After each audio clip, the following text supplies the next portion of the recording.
Welcome. It's indisputable. I'm your host, Rashad Richey. Good to be with you. We have a lot on the agenda today. Breaking down news of the day, none other than my brother from another mother. We have Ben Gleib, comedian, Rebel HQ contributor. You can find him at bengleib.com. Always a fascinating analysis and funny. All right, top story of the day. Police officer who stood up against the police department found dead. Let's put up his picture full mass. The family is saying it is foul play. He dared to actually cross the thin blue line. He was a retired Memphis police officer who spoke out loudly against the department for the killing of Mr. Tyre Nichols. He was found dead in his driveway. It is raising significant suspicion. The police department has not even confirmed that it's him. His family had to confirm that it was him who actually died. Mark LaSure was his name.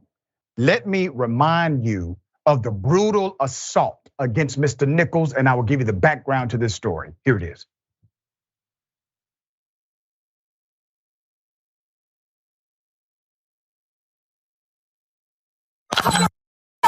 You get your ass blown the off. Get the up. Damn, I didn't do anything. Hey, I didn't turn your ass around. All right. On the ground. You don't do that, okay? Get on the ground. Get on the ground. Okay. I'm gonna change your ass. All right, I'm on the ground. Lay down. Chest up. Please change that. I think tase you. Get on the ground. Lay down. One. Now. All right. Okay. All right. Break your. Okay. This sparked a national outcry. They killed a man over a traffic stop, according to the official narrative. Let's put up one of the screenshots of when all of the officers decided to pile upon this one man, to beat him, to kick him, to kill him. The detective spoke out against this misconduct. He went on local news, talked about how ashamed he was of the police department, put up the officers who were responsible for this. If you remember, 5 of them have been charged in this death. Officer Bean Haley, Martin Mills Smith, and then Hemphill came in later. They did end up relieving him of duty, but his penalty was nowhere near as severe as the black officers you see pictured. Let's put up the retired detective again, who dared to cross that thin blue line. You see, he is probably, let me not put it that way. I believe he's a hero for speaking out, period. No matter what.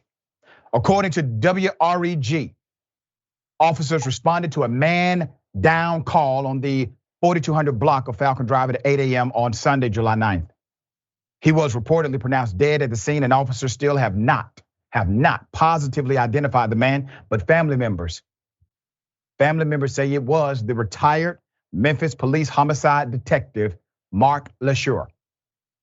He was in the driveway when we got here lying face down, according to Rose LaSure Jones, Mark's aunt, said to WREG TV.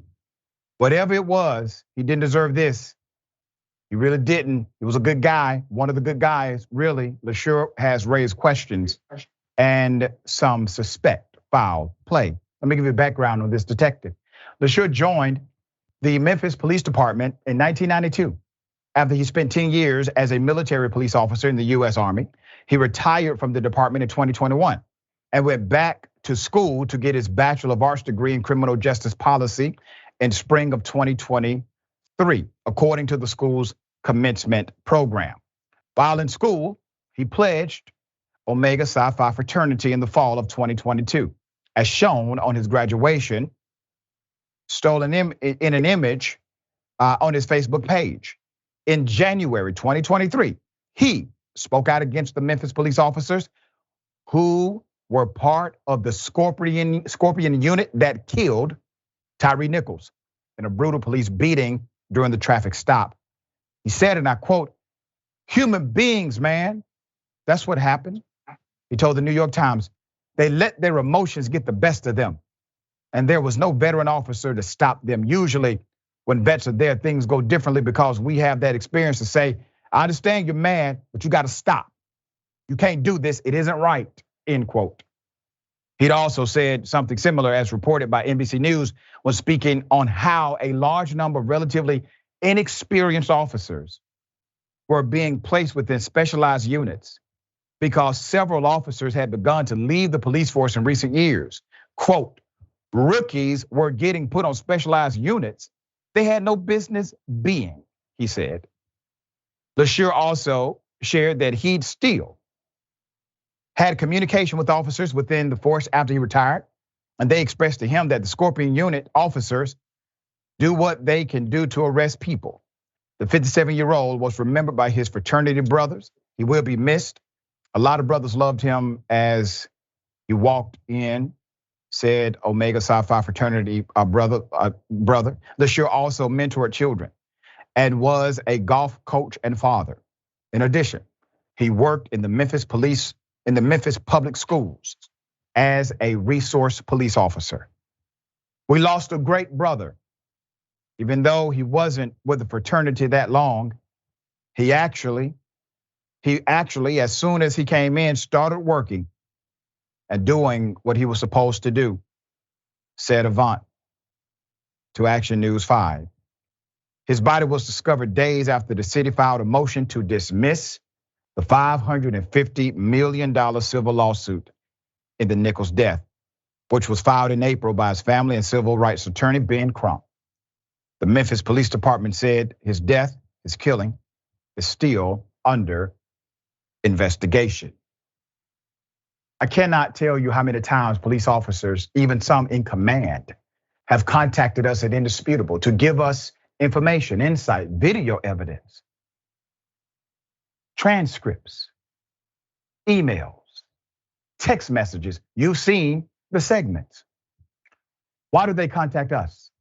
Why not simply go to, let's say, law enforcement inside of their jurisdiction, or maybe the state police, because they are afraid that what happened to this detective will happen to them. They know good and damn well why individuals are afraid of the police.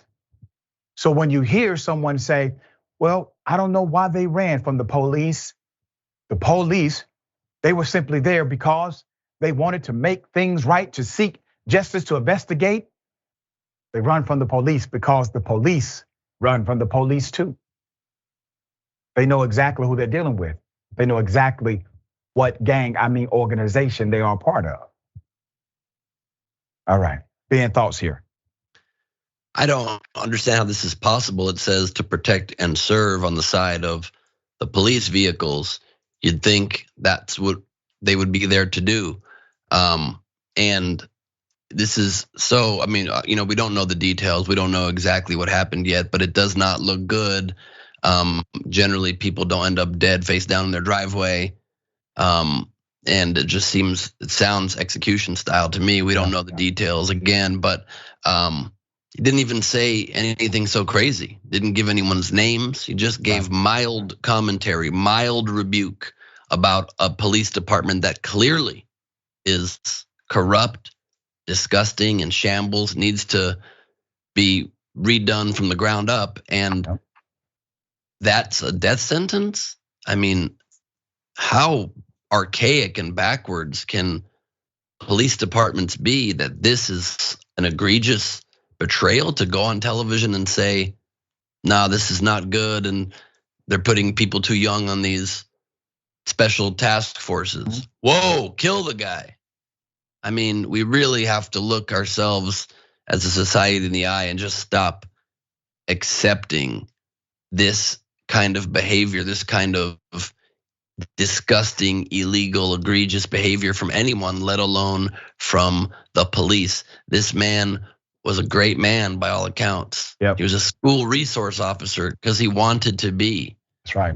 And now they've lost a resource in the community that would have helped maybe create more children that could have become good police officers.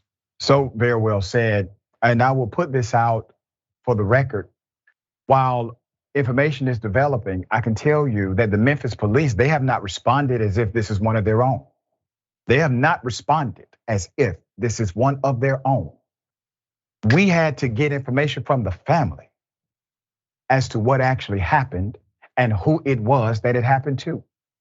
These things are not normative. And while we don't have all of the pieces of the puzzle, keep in mind, the only reason why we're even discussing this in the context of cause and effect is because we have seen police officers do so much evil and violence and killing against citizens and non-citizens of this nation.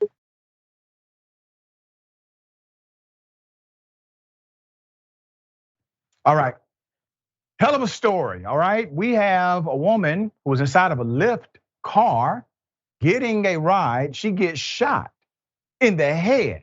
She survives because her wig literally stopped the bullet from going into her brain. Put up the picture full mass. This is going to be an amazing story. A DeKalb County woman in the state of Georgia was saved from a stray bullet due to her wig. The victim was asked to withhold her name. Let me give you background to the incident. The life-changing event happened on June 10th, the first day of the woman's new job. It also was the aftermath of a heated argument between two men nearby. She heard them while she was pulling up to the East Perimeter Point Apartments on Snapfinger Woods in her Lyft and immediately felt uneasy. Now, for full transparency, I used to live there. I used to live on Snapfinger Woods. So I know exactly what she was referring to when she said she pulled up, folks are arguing, she already knows what may be about to happen, okay? So she told Fox 5 News, next thing you know, we hear gunshots. The 3 bullets hit his car, 2 hit me. The wig I had on stopped one, and one landed on my head, likely a ricochet. I have a bullet in my head right now, she said. Remarkably, she survived the injuries and believes her life being spared was an act of divine intervention. I agree. I had to pick up my belongings from the homicide department because nobody counted on me making it, she said in the interview. Quote, God is real. I wouldn't be here with my kids today if God wasn't real, end quote. Now I want to highlight the significance of the statement she made about where she had to pick up her belongings. When all of this happened, naturally she has to go to the hospital, right? Detectives arrived. There was an assumption made that because of her injuries and because of where she was shot, she would not survive. So who took over the investigation? Who decided to lead the investigation and gather the evidence? Homicide detectives. Homicide detectives, because they were that sure she was going to die, but she did not. The Lyft driver is a hero. Let me highlight what this Lyft driver did. While she gave God the glory, okay? She also celebrated the Lyft driver, calling him her, quote, hero.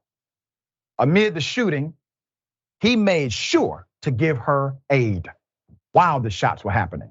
An act that not only saved her life, but put his life at risk. Quote, he came around the car, even though bullets were still flying. He came and got out of his car. One could have hit him. But he held my hand and tried to keep me conscious until the ambulance got there, she said. So let me tell you how the wig saved her life. She was immediately taken to Grady Hospital, okay? Grady Memorial Hospital, major trauma hospital, where doctors were actually unable to remove the bullet from her head. She was lucky despite penetrating her cranium. The velocity of the bullet was not strong enough to make it into her brain. because the wig, in part, slowed down that velocity. It's basic physics. Authorities from the DeKalb County Police Department are currently investigating the incident. No arrests have been made thus far. Now, if you think that's something, the same damn thing happened about 14 years ago. Put it up. This is not the first time that someone has experienced being saved because of a wig. 14 years ago in Kansas City, a woman survived a similar incident where her wig stopped a .40 caliber bullet from entering her skull. The victim said, quote, "I invested a lot of money into this weave and it saved my life." Yes, end quote. All right, now we have historic cases happening today. People are discriminating, in particular against black women, from wearing various hairstyles, including weave and wigs, etc. Well, we see here, it could actually save a life. Now, I know there are many people saying, well, it could not have been the wig because it was too thin, etc. No, it was conclusively the wig that helped stop the velocity, according to the medical experts involved. All right, Ben, thoughts here? Firstly, you gotta hope when she got out of the hospital, she gave that Lyft driver 5 stars. This has gotta be a 5-star gotta be 5-star situation. Maybe a nice tip on there too.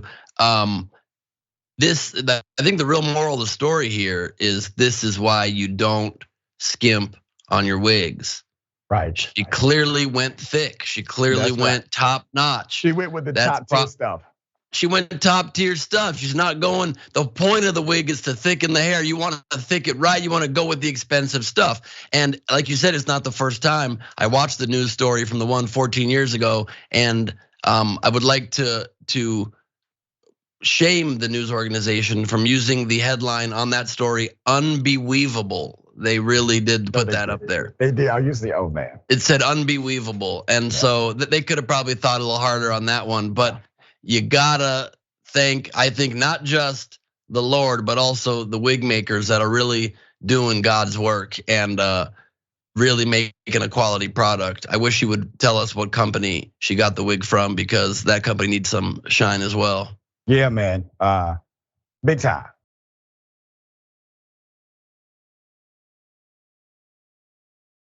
All right, there's an update to a story we've covered since day one. Remember the cop who decided it was a good idea to punch a teenager inside of a police precinct who did nothing to him? Well, he has now been charged by the feds. Let's go to the video.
It looked as if he was trying to murder him.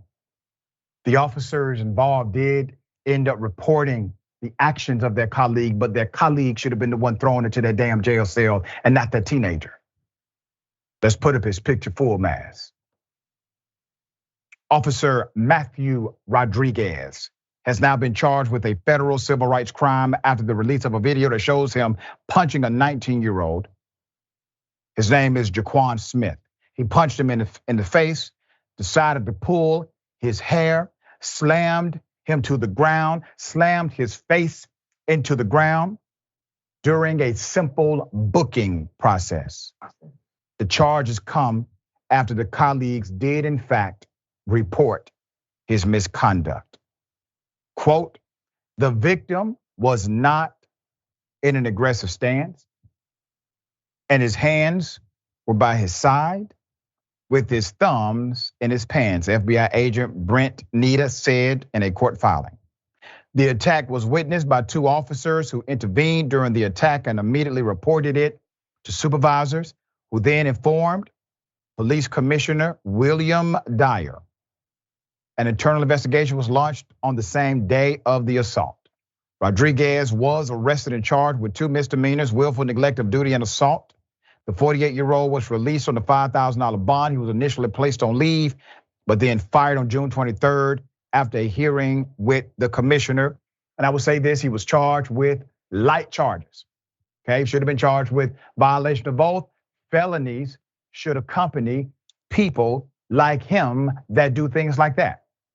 I'm glad to see the federal government actually getting involved. We need more prosecutions like this to make things fair, When we first did this story in our first follow-up, we found that he had a history of violent misconduct. He had a history of it. No surprise really, right? But we gotta say it and provide it for the record. We also are aware now that, well, there was absolutely no provocation. If you look at some of the thread, some of the commentary provided by those who watched the video, they say things, well, maybe the teenager threatened him and he was afraid. Nope, his colleagues have testified, nothing like that happened. All right, Ben, we got the federal government involved finally. They should be quicker to the draw, in my opinion, but something is happening. The supervisor did fire him quickly. It was the same day that investigation concluded as far as his misconduct, but then he gets charged with these very simple misdemeanors. That's the problem. Thoughts? It is. I mean, a couple of problems here. And while, like you pointed out, Doc, there are some good signs here that at least this went federal and charges are coming. They were only misdemeanor charges, they said, because the young man did not sustain injuries. I don't understand that rationale. The rationale is that, oh, it's only a misdemeanor if the cops beat you up, if you can take a beating, if you happen to be strong, if you didn't happen to break your nose. But obviously there was injuries, maybe not ones that were physically visible. There's gotta be some sort of trauma to the brain from having your head smashed into the ground. You'd have to assume on account of basically understanding how life works and how grounds are, which are hard. It wasn't a shag carpet down that floor. That was a hard police room floor. And they said the 2 officers came in and intervened immediately. No, they did not.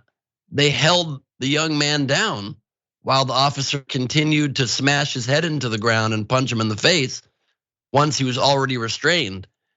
Officers, you can pull the officer off. Yep. You can say, whoa, dude, no, we don't do that.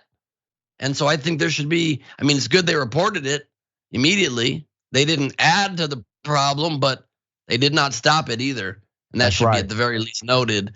And the fact that there's a history of violent misconduct from this officer is the entire problem in this case. I'm sorry, but no one's saying that if there was violence or physical force used during a legitimate way for a police stop, that should be a problem. No one's saying a cop can't defend him or herself. But when it's misconduct, when it is violent misconduct, when it is not appropriate or called for in any way, the first offense should drop you from the force. You're done. Because that's how you're gonna get officers that don't ever do that, just even if they're bad people, because they don't want to lose their jobs. That's right. So well said. And the irony is, Ben, the only time we have seen an officer pull another cop from a victim was when a female officer pulled her sergeant off of a handcuffed man in the back of a police cruiser. And she was in such fear of her life after that the mayor of the city had to do an interview and tell cops to leave her alone. All right, we got more on the other side. It's indisputable, stick and stay.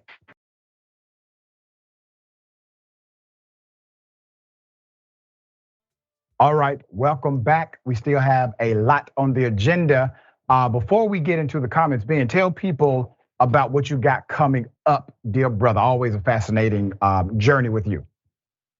Thank you, my friend. The virtual comedy club I created, worldwide club, where you get a full comedy experience from your own home, Nowhere Comedy. I'm doing my monthly all improvised show this Saturday. It's called Gleib Off the Top. Announcing this live for the first time right now with special guest talk show icon Ricky Lake this Saturday at 5 Pacific, 8 Eastern. Tickets at bengleib.com or nowherecomedy.com. And then at the end of the month, on July 29th, I am doing something very special. I'll be at the Lyric Hyperion Theater in Silver Lake. You can get tickets in person or virtual through nowherecomedy.com to my brand new debut of my brand new hour called Endings. I've had a very intense year, some of you may know, with a breakup and my father passing and a dog attack that was very strange. And I'm turning all of it into comedy gold, my friends. So you can come there and be part of the catharsis and laugh at some of our mutual pain that we all experience in life at some point. It's called Endings. I hope it will be leading to my 3rd hour special. This will be the first chance to see that both in person or live. Tickets to that as well at bengleib.com for Saturday, July 29th, or nowherecomedy.com. I hope to see all of you there, either virtually projected on the wall or in person in the small, intimate 75-seat theater for a very special performance. Beautiful stuff, man. Beautiful stuff. I know you have overcome a lot. You are a strong, strong brother, and I appreciate your continued advocacy for what you do and the way you do it, man. Really, there's nobody like you in the market. Ricky Lake, she's coming on. We're gonna be riffing this Saturday. That's some dope-ish, man. I've done some dope stuff in my life, but that's the dopest stuff I've ever. Ricky Lake. Yep, coming in. Love it. Okay. For those who are watching, I have a new op-ed. You can check it out at rollingout.com. And I spotlight some things about America's hypocrisy, about Republican insanity, and also about the Democrats' apathy, because it just needed to be said, all right? So you can check it out, go to rollingout.com. You can also find it on my social media platforms, on my Facebook page, or even on Twitter. You can find it right now. I just posted it. Would love you to check out my new op-ed where I set the record straight about it all, including affirmative action. All right? Okay. This is, interesting. Mickey C. the Silverhead Dragon. Police suspect foul play. He was beaten to a pulp. Is the other alternative that he punched and kicked himself to death? I know, right? The whole we suspect foul play here. Let's go to Mo Fury. Cops like Rodriguez should be locked in a cell with someone they have arrested. Sorry, not sorry. C. Michael Henson. Thank you, C. Michael. The Memphis police didn't respond to what happened to one of their own officers because in their minds, he wasn't one of their own. Disgusting. I agree with you. And let's go to Alicia Lynette. This is why I stay with my weave, LOL. I got you, girl. I mean, if there's a more compelling reason, let me know. It has saved people's lives, literally. Can't say that for Big Macs. Anyway, I got something for you. Ladies and gentlemen, I wish a Karen would. You want to call the police on them for having a barbecue on a Sunday. I feel free! Back off! I'm going to tell them there's an African-American man threatening my life. Out. Get out! Can't wait. Alright, so Yeah. What are you doing? Ghetto ass bitch right here. Oh, no, absolutely the No, I did call you No, that. you did not. Yeah, I did call you that. You don't touch that. No, it's not assault because she touched me. get out of here. No, here. Wow, all right. You have a combination here of a Karen, an anti-Karen, and another anti-Karen. So let me say this for context. These are children working at a fast food restaurant. Children. The Karen in question who's calling a child a ghetto, well, you're an adult. You're an adult, Karen. You need to grow up. You see, I worked in food industries myself. I worked in fast food. I waited tables. I did all of that when I was younger. It's the most let's just say it's the toughest job in the world. It's very hard, very difficult. You're always on your feet. You're always having to do something. Something needs to be done with the cash register or the milkshake machine or maybe even cleaning, etc. It's always work. You get paid very little for the kind of work you're engaged in. And then to be treated like this, well, that just adds to the madness of it all. People deserve to be treated with respect. I have a philosophy, a personal philosophy that everyone who knows me, they know about this philosophy. I don't tip based on how great the service is. I tip very high. And I tip the same every time, high. Even if the waiter or waitress is having a bad day, because everybody's entitled to one. And the reality is I try to make up for the jerks who don't tip at all. Stop treating people this way. You won't be highlighted on this program. All right, Ben, thoughts here? I think it's a great classic Karen. She had the Karen face, the Karen vibe. I love the tank top, key move for sure. Key move. It's part of the Karen wardrobe. She was just missing the beret, really. You know, these Karens are wild, man. I see the common theme that after they say the racist thing and or get angry inappropriately, when the person just responds like, you did not say that to me, did you? They get angrier. Right. They get angrier at the fact that someone's offended by being offended, by being insulted. It is wild. Thankfully, that Karen had a husband who clearly is over her and pulled her out of there so he doesn't have to be going into court for the next year of his life. And so sometimes a Karen has a Karen diffuser who just made some bad decisions in his life and he can't get out of it, but at least he can sometimes help stop the escalation of Karenicity in the city. Like the song says, man, it's cheaper to keep her. All right, I don't have a category for this next one, so I'm just going to say, here it is. Where you going, Joe? Get me off this damn. You ain't paid me my money. Get me off this goddamn. You ain't paid me my money. I'll get you off this camera when you give me my money. 15 minutes, 125. You know the drill. How many times a week we meet up, Joe? This time? This time, really? You think we finna? No, I'm sorry. Your wife gonna see this. Your wife is gonna see this. Pay me my money or get a divorce. Which one is gonna be? Get me off that damn. Which one is it gonna be? Get me off that damn. She's gonna know. Get me off that damn. 3-4 times a week he here, y'all. Facebook. He's here meeting with me in this room.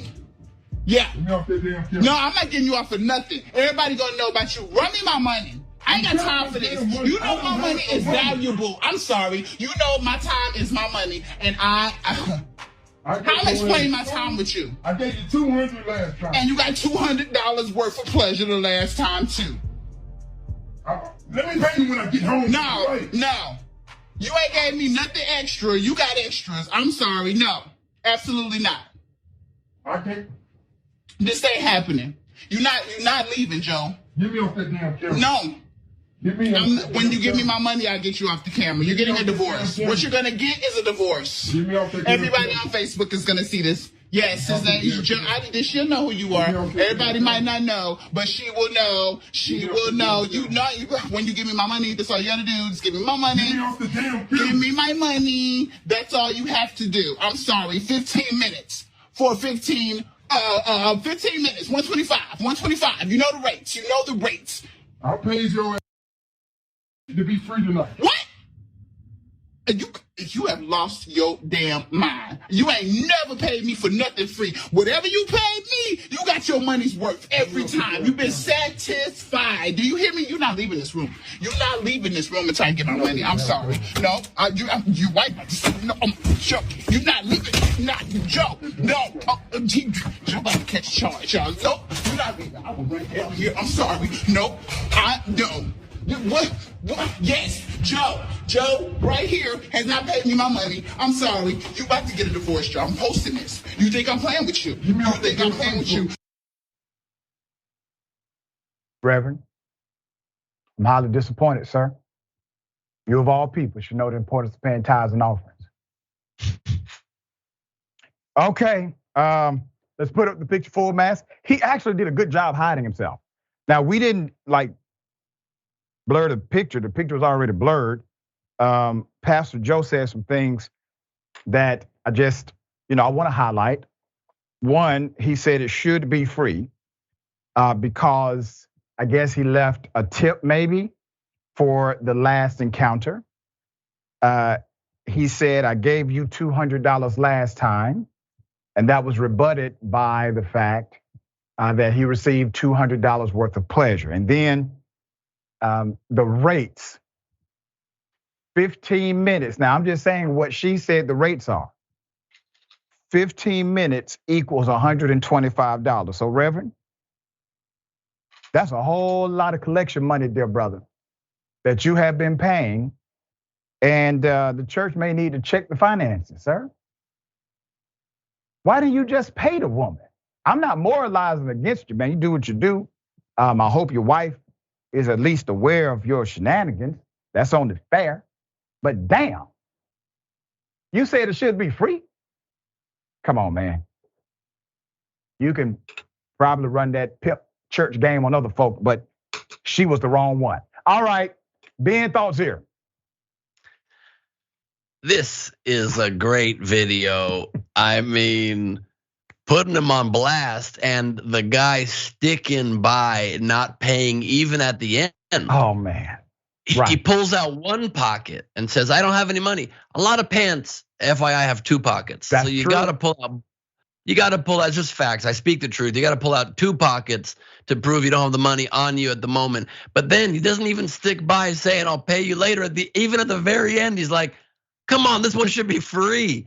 You don't get free services from a prostitute. This is a business transaction. This ain't love. This is not a voluntary hangout. This is a work meeting. And I'm sorry she didn't get the 125, and I don't know how far she lives from LA, but let me just say, here's 100, here's 20, and here's 5. That's a 125 right there. The money's good. You can put the little marker on it. Come on over anytime. I gotta go to break. All right, we got more on the other side. Indisputable stick and stay.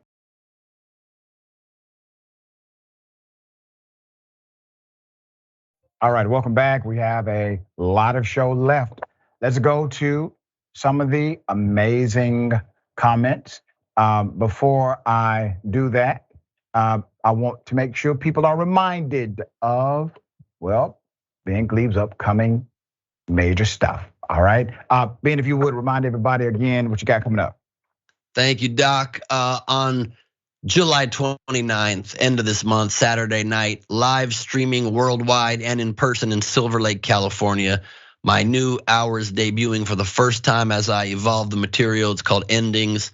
It's gonna be a heartfelt and hilarious night, I hope. And we're still writing, we're still tweaking, we're still developing it around town, but it's gonna be a really cool way to see what I've been working on and see my stand-up, my scripted stuff, not my improv stuff. So go to nowherecomedy.com, toggle down and get a ticket right now from anywhere on earth, or come join us in person in Silver Lake. Tickets for both are right there. There it is, and I guarantee you, you will have a great time. The man worked hard to make sure you have the right experience, all right? You will laugh your ass off. Okay, yeah. Lynn, seriously, what is wrong with people? Carers need to find a hobby they enjoy other than harassing others. That's the thing. That's what they like doing, all right? That's their thing right there. Mo Fury, did Ben just solicit a prostitute on there? No, it's called satire. This is called satire from a comedian, but hit me up, girl. Instagram DM. All right, man. Just please make sure you got enough to pay for the 15-minute interval, sir. I got it. I even got tip money. I also tip big, just like Dr. Richey does. All right, man. All right. So Looney Tunes 9000 says, Doc, I have a new category for you to put this damn fool of a preacher in. I wish a preacher would. There it is. You may have started something. Yeah. Okay. All right, Thomas McDonald. Married men, let this be a lesson for you. Don't cheat on your wife, period. Fritz I think this is Jaquez, I believe. Always get your money before provided services, not after. Y'all so bad. At least 50%. At least 50. You know, especially dealing with preachers. That's a good point. That's a good point. Preach off it could be the name of the new segment. There you go. C. Michael Henson. Thank you, C. Michael. Karen's husband wasn't really trying to stop her. He was trying to escape. I also notice how when Karens hold up their phones, but we never see their video. That's so true. I've never seen a Karen actually post their video, but damn near 90% of the time they are recording. At least they say they are, right?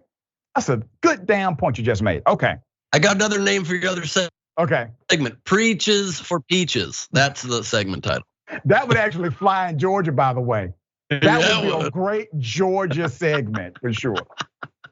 Okay, all right. Very sad story. We are still trying to figure out what exactly happened. An LA church targeted with KKK style cross burning. Put up the picture of the church and the crosses.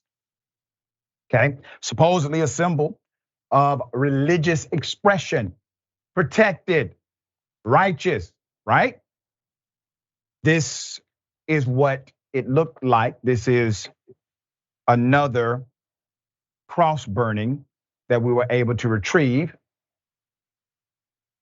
That's what the KKK would do. So a pastor found that he had his crosses burning just like this outside of his church. The reports say firefighters responded to a report of a fire shortly before 5 a.m. The 3 crosses in the garden in front of the church were scorched from flames, but by the time the firefighters arrived, the fire had ceased. Authorities say there was a garden hose nearby, but it's unclear if someone put out the flames. Fire officials say the 3 crosses appear to have been doused in lighter fluid and individually set on fire, each one. The church itself, thankfully, was not harmed. Here's what the Reverend said. This is Reverend Pierre.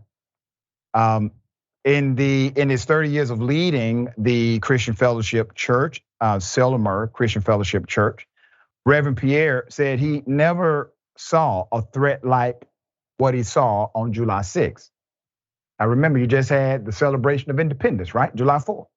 This happens on July 6th. Quote, it's a shame that people still want to do things like this in this day and age, end quote. It's a multiracial congregation that we have, he says. So there should be no issue. Now let me just pause on that. Come to me.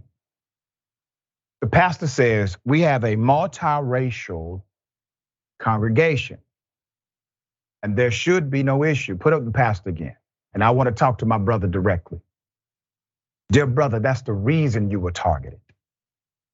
That is the reason you were targeted.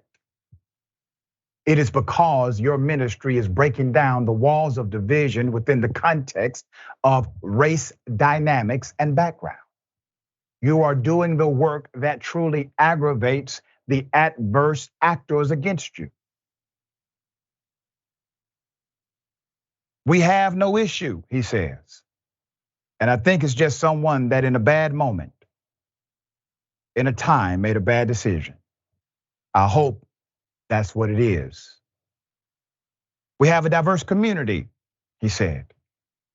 We have Hispanic, we have Black, we have white, we have come as you are. We don't really care. We see everyone. If you're in the building, you're in the building. The mayor, Karen Bass, said on Twitter, and I quote, I spoke with Pastor Pierre Howard yesterday. We will be working with LAPD to ensure that the individual or individuals responsible for this act are held accountable. My thoughts are with the Selmer Christian Fellowship Church as we chart our path forward together. As per the standard for any attacks against houses of worship, the House of Worship Task Force, which is a real thing, LAPD and FBI will investigate the case as a hate crime. So we have all of the ingredients, right? You have racist white males back in actual political power. You have cross burnings happening at churches. You have voting rights being eroded for those who come from communities of color. You have affirmative action being gutted so that diversity can lessen throughout this country by way of higher education. That then sets the groundwork, the legal framework, so that you could eliminate all diversity inclusion programs throughout this nation, period.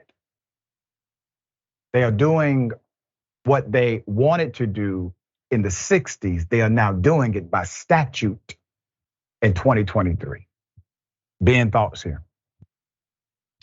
You're exactly right that we have this resurgence in our government and our leadership, and that is the direct link. That's the direct reason why you have a resurgence on the ground. When you see leaders that are saying unconscionable things, that are endorsing hateful rhetoric, of course you're gonna have idiots on the ground that take that as a green flag to go right ahead and do whatever is in their mind that they were afraid to do before. They know they have support now in government. That's why we need to expel and lock up anybody that's hateful, even in our government. And it's not just the overt ones like the Steve Kings and the Tommy Tubervilles. It's the ones that go speak at white nationalist conferences like Marjorie Taylor Greene and Paul Gosar. It's ones like Mitch McConnell that don't rebuke it. It's all of the people that don't, in all harsh terms, say, nope, you just went and spoke at a white nationalist conference. You're on my crap list now as well. It can be no more piecemeal. Oh, I'll try to apologize as I have to, as I'm forced to, as I'm backed into a corner. If you don't stand for greatness, for equality, for kindness, for goodness, for all people being treated the same, then you stand for the exact opposite. You can't stand in the middle and then claim that you're not racist. You are if you don't stand hard and fast against it. That's just a fact that we've lost sight of, and we have to put our foot down and make sure we never lose sight of it again. That's right. Real leadership is required, especially in times like this.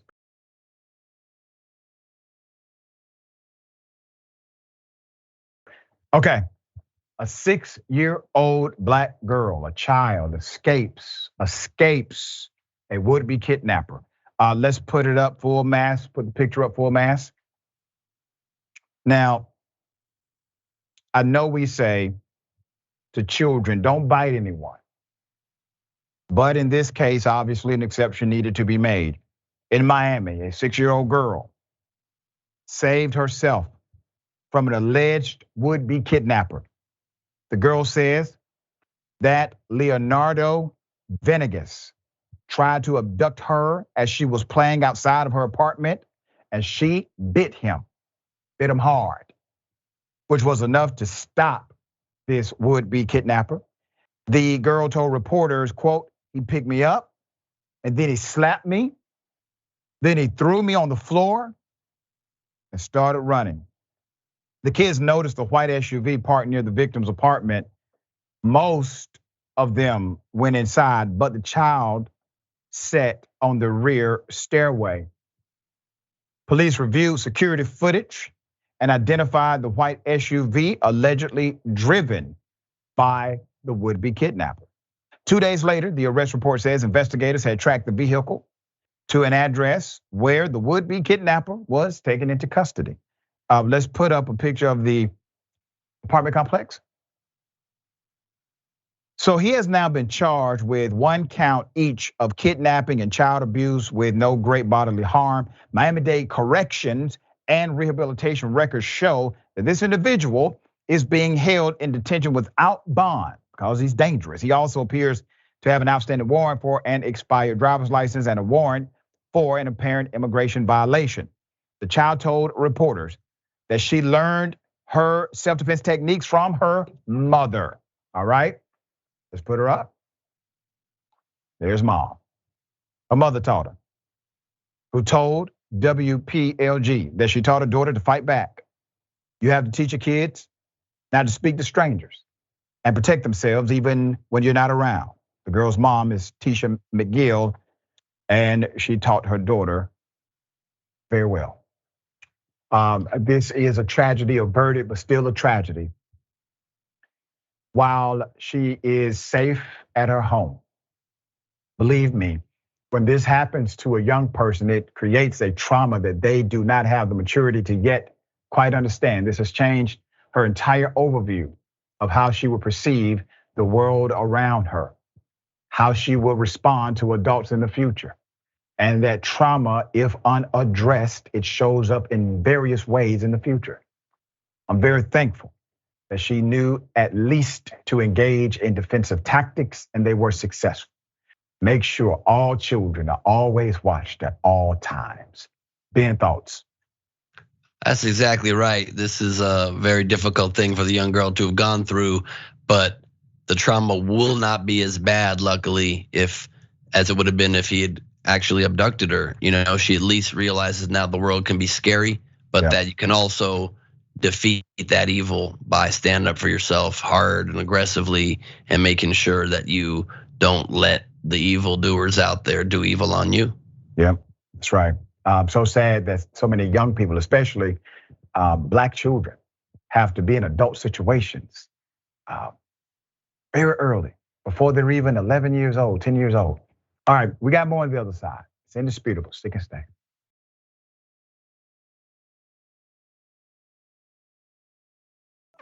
All right, welcome back. We have a lot of show left. Let me read some of these amazing comments. I don't have time to read them all, but thank you, everyone who joins the combo. Mickey C, Silverhead Dragon. Burning Cross is brought to you by good, loving Christian men. I'm wearing dresses. Lynn, sending that pastor thoughts and prayers for when his wife sees the video. So it's done. This is Viva La Letta Godfrey. Viva La Letta Godfrey. I think I said that right. Thank you for that. We appreciate you. And Rosie. This baby is our own hero. Good for the little girl. Agreed. And Trudy Lawrence, member for 11 months. Thank you so much for that support. Black women have to save themselves and the world. This is so hard to hear, but a cautionary tale to make sure we are always ready. The mother prepared her baby. Tears. Yeah. Very sad. You even have to have conversations like that with your children. Okay. TSA agents arrested for what? For stealing from passengers. We covered something similar, but it wasn't actual TSA agents, but now it is. Let's put up the picture full mass. 3 Miami TSA agents have been apprehended for organizing the theft of passenger belongings. All 3 face the charge of organized scheme to defraud. All right. So it's Josu Gonzalez, Elizabeth Fuster, and Labarius Williams. MPD detectives caught the trio removing $600 from a passenger's wallet via surveillance. Okay. Additional footage is said to show the trio scheming more thefts. Now I want to remind you of where TSA is located. All right, we're not talking about baggage claim. We're not talking about baggage being carried to an aircraft. We're talking about as you go through the security checkpoint. And you come out a few hundred, a few $1,000s lighter at the security checkpoint.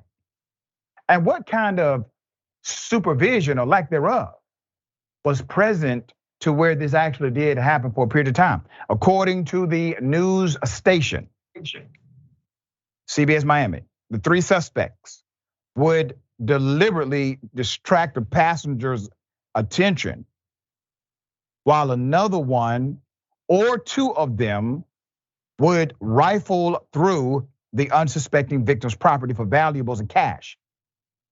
A probe was launched after multiple complaints to airport police about thefts continued at checkpoint E, where the 3 TSA agents were eventually caught. In a statement to NBC Miami, a TSA spokesperson said, quote, "The Transportation Security Administration holds its transportation security officers to the highest professional and ethical standards and has no tolerance for misconduct in the workplace. We actively and aggressively investigated these allegations of misconduct and presented our findings to the MDPD and are working closely with them. Any employee who fails to meet our fundamental ethical standards will be held accountable, is held accountable." TSA has not released a formal statement discussing this particular incident. Let's put up the picture again So according to the current narrative, according to what we know now, the scheme was quite simple. They would utilize one individual to distract a person, and that's when the others would go through the items. Now, most of us have been at a TSA checkpoint at some point in our life. This is it? Only 3 people were involved? Yeah, I find it hard to believe. All right, we will bring you updates as they come. Ben, thoughts here? Well, I already didn't like the TSA experience. You know, you go through, they pat you down. Who knew while they were patting you down, they were picking your pockets? This is a development I don't like, but if it keeps their hand off my butt, I'm okay with it also. Same time, so I'm on the fence a little bit. What a simple plan. What an unthought of, what a poorly thought of simple plan. We distract you and then we steal your stuff on the other side. I don't know about you, but when my stuff is not with me, I don't care if a TSA agent's talking to me, I'm looking at my stuff. Yeah. And so that's probably how they got taken down. Or when you go to buy the $18 bagel and you don't have your cash anymore, pretty obvious where that cash went. I'm glad these people finally were caught, and TSA can now just be the unpleasant experience it always was, but you get to keep your money. There you go. And I will say, there are potato chips that cost $12. You might as well have a ski mask when I pay for it. Go back to Jamaica where you came from. Go back to Jamaica where you came from. Where you come from? That's really racist. You shouldn't say that. You shouldn't say that. Really? What? You shouldn't tell her to go back to a different country. You don't know That's nothing racist. about what's going on. Yeah, but that seems kind of racist to me. Well, you should have heard what racist called me. I know, but you shouldn't tell her to go back to Jamaica. You need to stop and mind your own business. No, I'm recording it because you sound kind of racist and it's annoying. I'm not racist. You sound like it. She is not racist. No, I'm not. Well, you gotta watch what you say. You just moved in. I know, and you're disturbing me. You know what? The both of them. Lady, you don't want to do that with me. Like, I will literally have your ass all over this yard. You don't want to try me with that. You think you're gonna scare me? You're not gonna threaten me and tell me to come downstairs. Ma'am, you just got there. Telling somebody to go back to Jamaica, where they came from, is a racist statement, madam. Let's put up one of the screenshots that we have. I don't have many details here. The poster did not provide significant background. But I will say this, if anyone knows this particular Karen, please do an intervention quickly. Because what she's doing may not be safe for her health. All right, Jeff, it is amazing to me that people will literally offer a comment that is patently racist and then claim that despite the comment, they actually are not racist as the comment is. Can you explain this madness to me? Well, I was hoping that we would hear something like, I'm not racist, I like Bob Marley, or something stupid like that. I don't know. And again, we don't know this person's background. Please send the information to Dr. Richey once you gain it, because what we do know is she didn't want any of that anti-Karen. That anti-Karen was gonna deal with her swiftly. And I think she said drag her over that front yard. Yeah. Ugh. She didn't want a part of that. So shout out to the anti-Karen. Yeah, and that's why I'm trying to make sure the family does an intervention on the Karen. I want to keep people safe, make sure there's an opportunity for redemption, all right?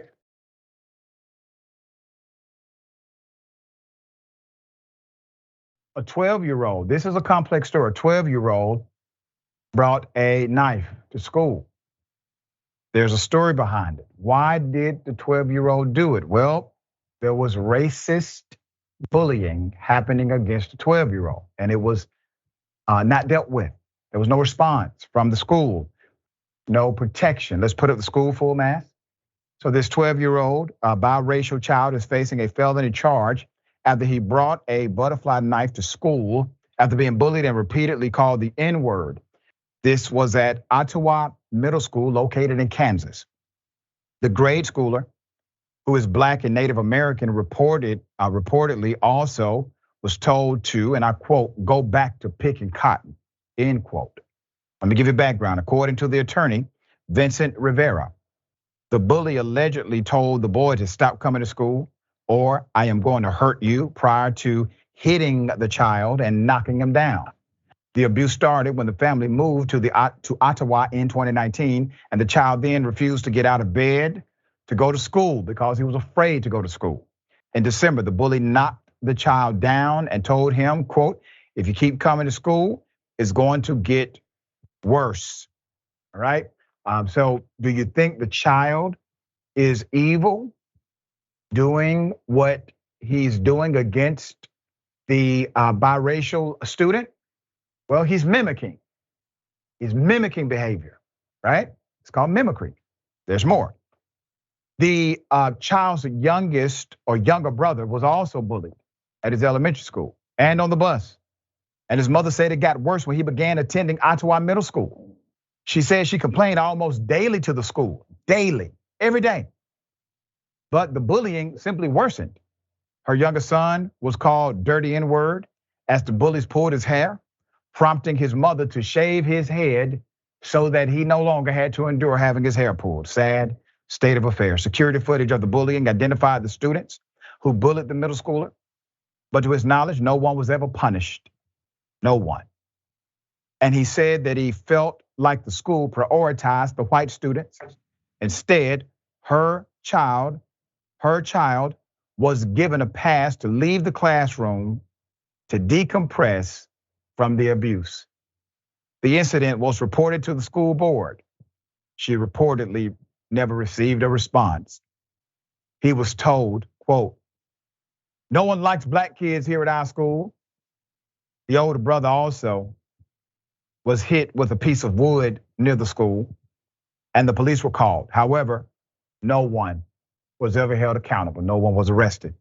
After his mother told school officials about her son being bullied, no action was ever taken. And she was told she would be charged with truancy, a crime, if her son did not return to school. Understand the scenario that has now been presented. Please get what's happening with this one family. You literally have one student who's making the same complaints as another student. They're brothers. They've experienced the same thing within this system of education. This brother is trying to navigate the waters, the social atmosphere of being bullied. Complaints are coming in daily from the mother. Nothing is being done. Child is being not only harassed, but physically assaulted. Hair being pulled, hair gets cut. To eliminate that, nobody does anything. And then they threaten the mother, if your child doesn't come back to this school, we are going to have you arrested. So the child does something unthinkable. After his mother told school officials about her son being bullied, no action was taken, and she was told she would be charged with truancy if her son did not return. The boy did return to school, but he decided to bring a knife, 1.5-inch butterfly knife to be exact, which he said he did not plan to use unless he was attacked again by the bullies. I believe him because there's no report of him ever being the aggressor nor even defending himself. His mother also said that she didn't trust the authorities at the school to protect her child. The student is now charged. According to Kansas City Star, the boy appeared in a Franklin County court on June 26 for a criminal threat charge that if committed by an adult would be considered a level 9 felony. The state also reportedly threatened a child support order against the boy's mother in the instance he will be removed from the home. She and her husband moved to the area from Oklahoma to be closer to her husband's family. The outlet is not publishing their names for the safety of the family. Let's go to the superintendent of schools. You have Superintendent Dr. Ryan Cobb, and you also have Franklin County Attorney Brandon L. Jones, all right? They are, well, leaders, allegedly. So you have a tragedy visited upon one child, a family. Nothing is done. Repeated attack, repeated conflict, repeated complaints. Nothing is done. And then an arrest is threatened. Child goes to school to stop his mama from getting arrested. And in the process of doing so, he carries a knife.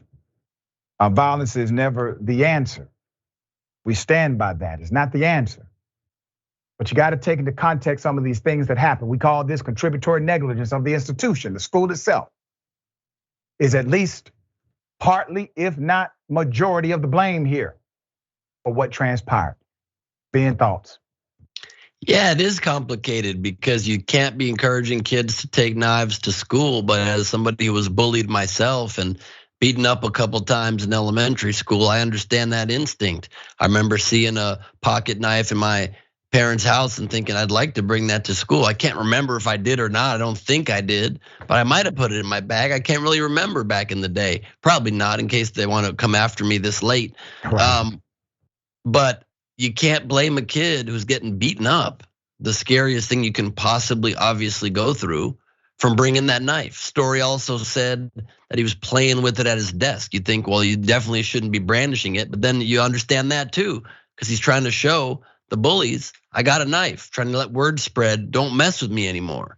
And so while I do understand probably punishment was appropriate because he had a knife, that should only ever be done after, and hopefully now at least it's being done with aggressive punishment to the bullies and a no tolerance policy for bullying. Yep. You can't do it. You just can't do it. Now this kid and his brother have to spend their whole lives, their whole childhoods rather, their whole schooling at a boarding school away from their family because the school didn't do its job. So, and also an important fact to note, this child brought a knife to school for self-defense after being beaten up, facing a felony.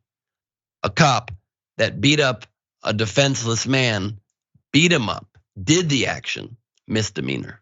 Yep, come on, man, exactly. And I will say this for the record. This is an adult created scenario. This whole thing was created by the adults in charge because it was their job to intervene at some level of this to make it right, and they never did. All right, we got more on the other side. It's indisputable. Stick and stay.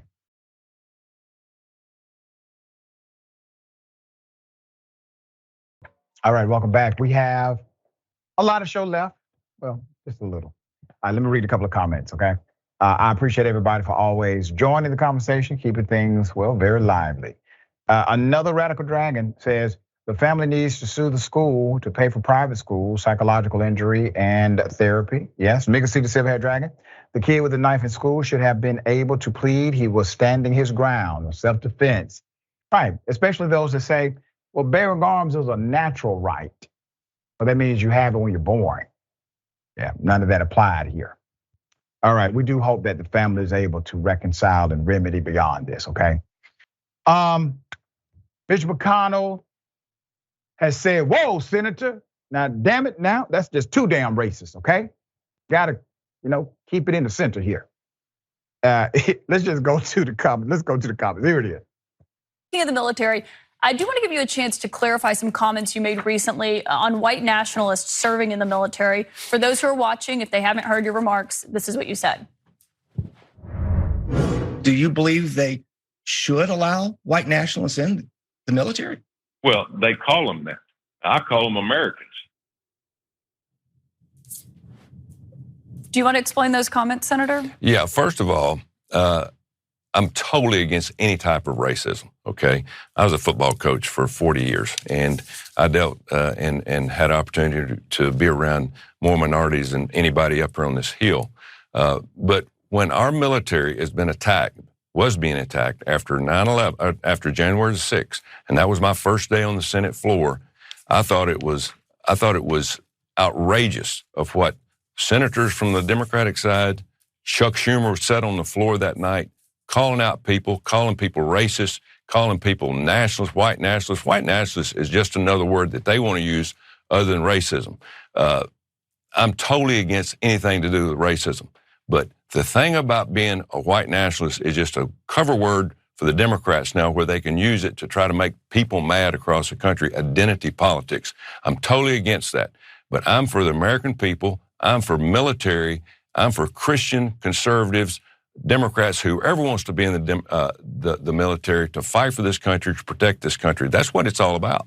But just to be clear, you agree that white nationalists should not be serving in the U.S. military. Is that what you're saying? If people think that a white nationalist is a racist, I agree with that.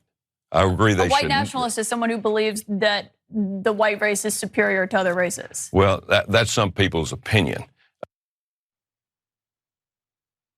He's a white nationalist, okay? He's probably a spokesperson. Here's what McConnell said when approached about it. Do you have any concern that you have a member of your conference, Senator Tuberville, that seems to have a hard time denouncing white nationalism, especially as it pertains to white nationalism in the military? Yeah, white supremacy is simply unacceptable in the military and in our whole country. Said that like he really believed it, McConnell. Notice what he did there. Instead of criticizing the senator, he goes back to a general comment, kind of like what the senator did. But he won't talk against the senator because they're trying to, get more people like him in office. Put up the big picture full mass. Not surprising.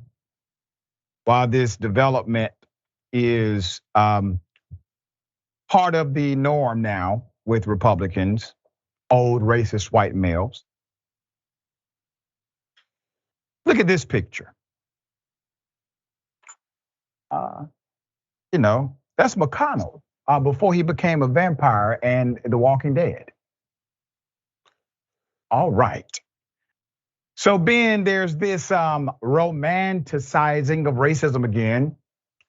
Make America Great Again also made racism popular again, where people are bold. They're proclaiming it. They can do so without even being directly criticized by members at the highest level of the American government. How did we get here, sir? Well, we got here through a slow slide that turned into a quick slide. We got here from Fox News. We got here from Donald Trump. We got here from birther movement saying our first black president wasn't born here, when there were candidates for president who literally weren't born here that were given a pass. Yep. We got here because of people like Mitch McConnell pivoting constantly and not answering questions directly, not condemning somebody who clearly, as you said, is a white nationalist. You can't be asked, well, how do you respond to Tuberville's statements and reply by saying, "Oh, just in general, white nationalism is bad, but Threshold Guardian, come on in, more of you, come on inside." Right. Brr. I don't think that's how it works, but that's the kind of moral flexibility you get when you sleep upside down for 400 years. There it is. All right, always a pleasure, my friend, having you on the program. Remind people of how they can check out your great work. Thank you so much. You can follow me at Ben Gleib on Instagram, Threads, TikTok, and Twitter. My link in bio. I release 3 stand-up comedy clips a week right there. And my link in bio has tickets available to my virtual all improvised show this Saturday with special guest star Ricky Lake. Tickets, I think, are still just $10. They might be 15. And right now, endings on July 29th. Tickets are just $10 right now if you get them online or in person. It's a little bit more, but you get to be in the little intimate theater with me as I debut my new hour of stand-up. It's a very affordable price. Support the arts. Support me if you can. I would appreciate it. BenGleib.com or nowherecomedy.com for tickets. Always great. My friend, tell Ricky Lake I said hello. I will, guaranteed. Thank you, sir. All right. Remember, take care of yourself, take care of each other, take care of the planet. Remember, the truth is always indisputable.